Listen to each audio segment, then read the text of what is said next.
Хөдөлгүүрийн агаар шүүгч.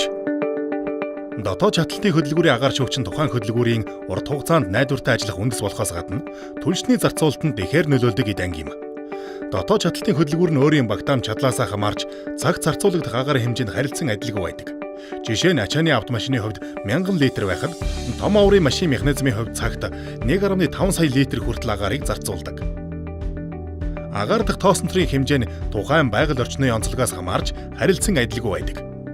Тиймээс тухайн автомашины хөдөлгүүрийн багтаамж, ажиллах орчин, зориулт зэргээс хамаарч тооцоо судалгаа хийсний үндсэн дээр тухайн хөдөлгүүрийн агаарын системийн онцлог, агаар шүүгчийн техникийн үзүүлэлтийг тодорхойлдог. Том оврын ачааны автомашин ажиллах орчны онцлогоос хамаарч ихэнхдээ агаарын систем нь агарыг хойлруулах замаар төвөөс цогтох хүчийг ашиглан томоохон ширхэгтэй тоосонцор шороог агаар шүүгчийн шүүх талбайд хүрэхээс өмнө зориултын цоргоор гадаг шунагж байдаг. Энэ нь хэд их бохирдолтой орчинд агаар шүүгчийн ажиллах хугацааг уртсгадаг давуу талтай. Ихэнх ачааны автомашины хувьд анх дахьч, хоёр дахьч гэсэн давхар агаар шүүгчтэй байдаг. Агаар шүүгчийн ажиллах хугацааг зааварчилгаа дээр ихэнхдээ тодорхой хугацаа, туулах зай буюу километрээр заасан байдаг боловч энэ нь зөвхөн ердийн тоосонцортой нөхцөл тооцсон гаргасан үзүүлэлт байдаг. Харин агаарын бохирдол тоосонцор ихтэй орчинд бол харилцан адилгүй юм. Агаар шүүгчийн шүүл төрийн цаасны бүтц нь нарийн утсархаг хөвсгөр байх ба дундаж нүхний хэмжээ нь тухайн агаар шүүгчийн техникийн нөхцлөөс хамаарч тэг 103-аас 90 хүртэл микрон байдаг. Өөрөөр хэлбэл шүүл төрийн цаас нь нарийн ширхэгтэй механик тоосонцрыг өөртөө шингэн тогтоон барьж агаарыг цэвэрлэдэг байна.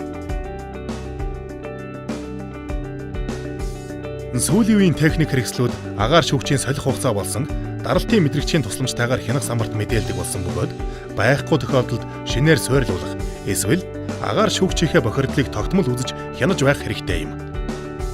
Давхар агаар шүүгчийн хувьд анхдагч буюу гадна агаар шүүгчийг голлон солих шаардлагатай байдаг ба хоёр дахьч буюу дотор агаар шүүгчийг ил нүдэн дил гэмтэл гараагүй эсвэл мэдэгдэхгүй бохирдоогүй үед солих шаардлага байхгүй юм.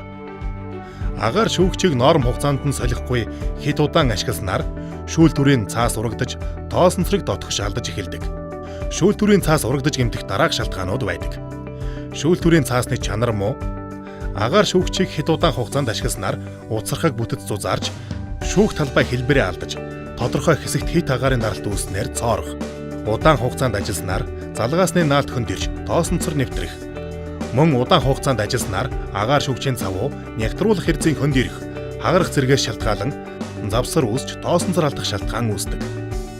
Механик тоосонцрууд хөдөлгүүрт нэвтэрснээр агаарын системийг бохирдуулж, агаар дуталд оруулахаас гадна турбо компрессор, боршин, кольц зэргийг элэгдэлд оруулж, хөдөлгүүрийг доголдуулж эхлэх ба урт хугацаанд хөдөлгүүр эвдрэх, түлшний зарцуулалтыг ихсгэх, агаар ихээр бохирдуулах зэрэг шалтгаануудын гол үндэс болдог.